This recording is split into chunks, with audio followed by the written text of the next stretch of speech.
हमारे प्रिय भाई बहनों को यीशु मसीह के नाम से नमस्कार। और आज के बाइबल वचन के वाचन के लिए सबों को हम प्रेम से स्वागत करते हैं। चलिए प्रार्थना करेंगे। प्यारे पिता परमेश्वर, धन्यवाद देते प्रभु। एक अय्यूब नाम के भक्त ने कहा, मैं परमेश्वर के वचन को अपने भोजन से अधिक प्यारा समझा और चाहा। हाँ प्रभु, हमारे हर दिन के भोजन से बढ़कर तेरे स्वर्गीय भोजन वचन है। इसे सुनने वाले लेकर आशीष पाए, तृप्त हो जाए। यीशु मसीह के नाम से मांगते पिता, आमीन आमीन। दूसरा राजा 4 अध्याय 23 वचन से पढ़ने वाले हैं। उसने कहा, आज तो उसके यहां क्यों जाएगी? आज न तो नए चांद का और न विश्राम का दिन है। उसने कहा, कल्याण होगा।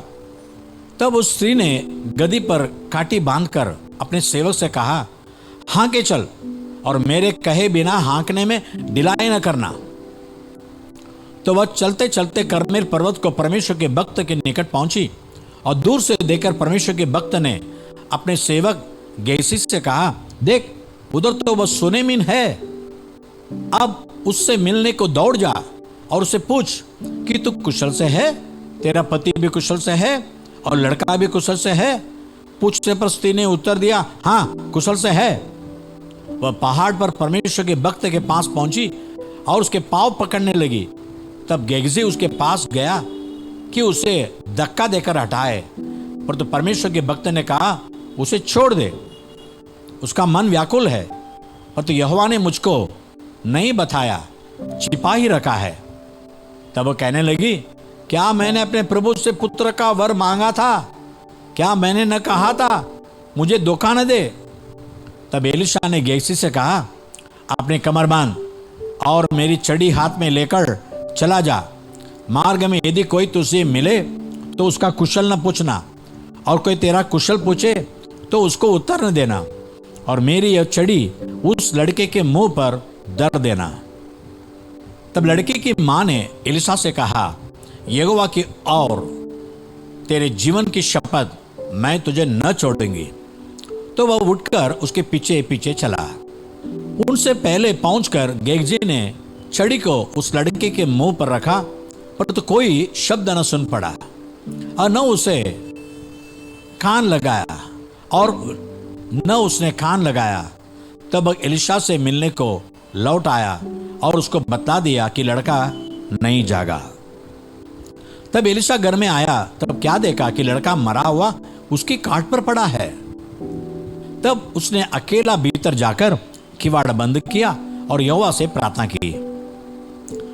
तब वह चढ़कर लड़के पर इस रीति से लेट गया कि अपना मुंह उसके मुंह से और अपनी आंखें उसकी आंखों से और अपने हाथ उसके हाथों से मिला दिए, और वह लड़के पर पसर गया।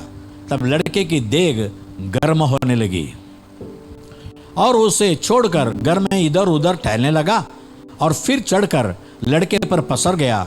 तब लड़के ने 7 बार छींका और अपनी आंखें खोली।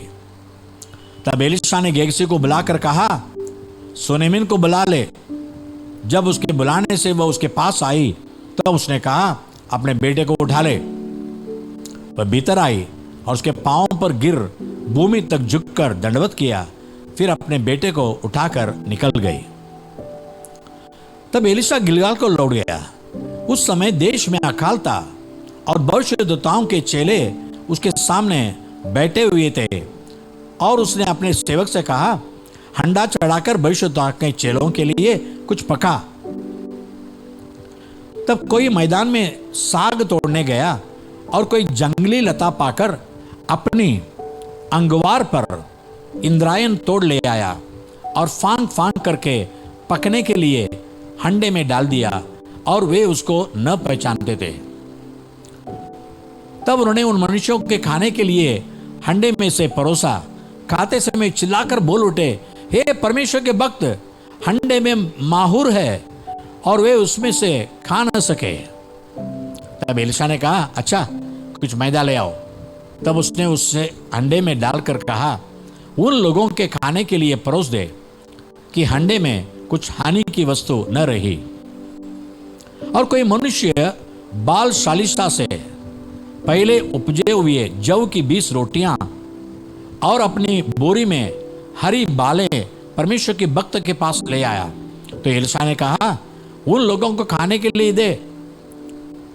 उसके टहलू ने कहा, क्या मैं 100 मनुष्य के सामने इतना ही रख दूं?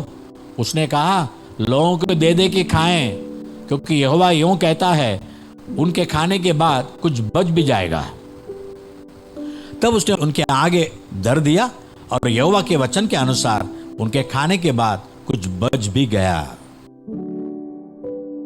माफ कीजिए, होशिया 12 अध्याय। एफ्राइम पानी पीटता और पुरवाई का पीछा करता रहता है। वह लगातार झूठ और उत्पात को बढ़ाता रहता है। वे अश्शूर के साथ वाचा बांधते और मिस्र में तेल बेचते हैं। यहूदा के साथ भी यहोवा का मुकदमा है और वो याकूब को उसके चाल चलन के अनुसार दंड देगा। उसके कामों के अनुसार वह उसको बदला देगा। अपनी माता की कोख ही में उसने अपने भाई को अडंगा मारा और बड़ा होकर वह परमेश्वर के साथ लड़ा। वह दूत से लड़ा और जीत भी गया। वह रोया और उसने गिड़गिड़ाकर विनती की। बेतेल में वह उसको मिला और वहीं उसने हमसे बातें की। यहोवा सेनाओं का परमेश्वर, जिसका स्मरण यहोवा नाम से होता है, इसलिए तो अपने परमेश्वर की ओर फिर कृपा और न्याय के काम करता रह और अपने परमेश्वर की बाट निरंतर जोता रह। वह व्यापारी है और उसके हाथ में छल का तराजू है। अंधेर करना ही उसको बाता है। एफ्राइम कहता है, मैं धनी हो गया, मैंने संपत्ति प्राप्त की है। मेरे किसी काम में ऐसा अधर्म नहीं पाया गया जिससे पाप लगे। मैं यहोवा मिस्र देशी से तेरा परमेश्वर हूं। मैं फिर तुझे तंबुओं में ऐसा बसाऊंगा जैसा नियत पूर्व के दिनों में हुआ करता है।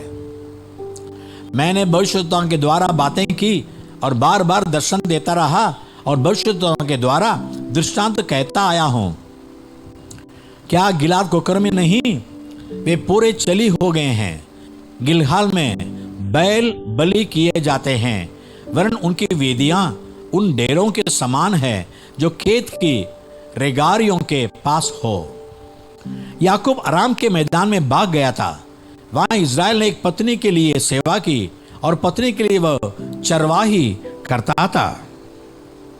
एक भविष्यद्वक्ता के द्वारा यहोवा इज़राइल को मिस्र से निकाल ले आया और भविष्यद्वक्ता ही के द्वारा उनकी रक्षा हुई। एफ्राइम ने अत्यंत रिस दिलाई है, इसलिए उसका किया हुआ खून उसी के ऊपर बना रहेगा और उसने अपने परमेश्वर के नाम में जो बट्टा लगाया है वह उसी को लौटाया जाएगा।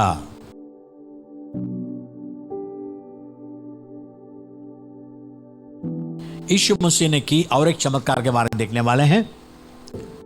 फिर वह सप्ताह के दिन फरीसियों के सरदारों में से किसी के घर में रोटी खाने गया और वे उसकी गांत में थे। और देखो, एक मनुष्य उसके सामने था जिसे जलंधर का रोग था। इस पर यीशु ने व्यवस्थापकों और फरीसियों से कहा, क्या सप्ताह के दिन अच्छा करना उचित है कि नहीं?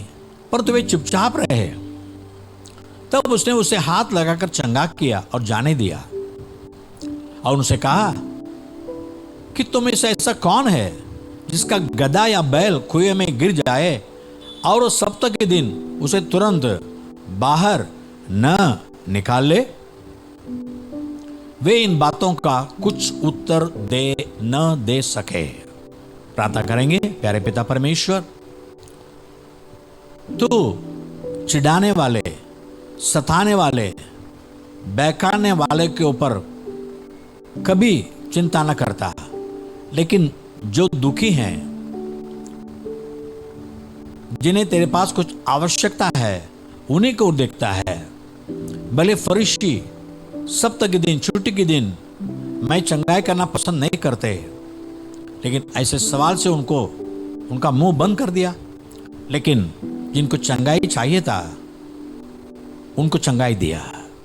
आज तेरे वचन सुन प्रभु यीशु मसीह मुझे छू ले, मुझे चंगा कर, मुझे आशीष कर, मेरे जीवन में पवित्र कर, मेरे पापों को धो ले।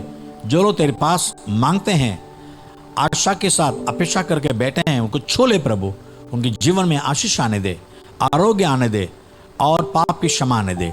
यीशु मसीह के नाम से मांगते पिता, आमीन और आमीन। God bless you. परमेश्वर आपको आशीष करे। आमीन।